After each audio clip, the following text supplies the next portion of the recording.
सोमनाथ सूर्यवंशी प्रकरणामध्ये पोलिसांवर गुन्हे दाखल करण्याचा उच्च न्यायालयाचा निर्णय सर्वोच्च न्यायालयानं कायम ठेवलाय।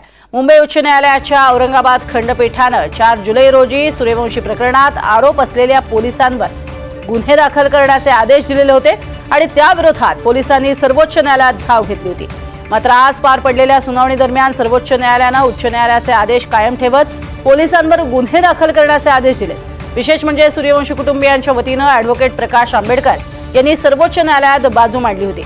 विशेष बाब म्हणजे उच्च न्यायालयाच्या आदेशानंतरही आजपर्यंत संबंधित पोलिसांवर गुन्हे दाखल झाले नसल्याकडेही आंबेडकरांनी लक्ष वेधलंय।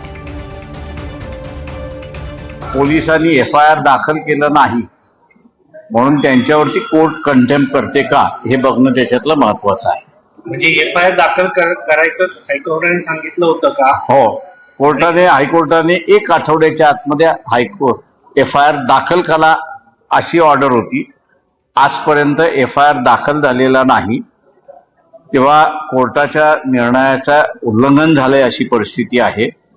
तेव्हा कोर्ट आता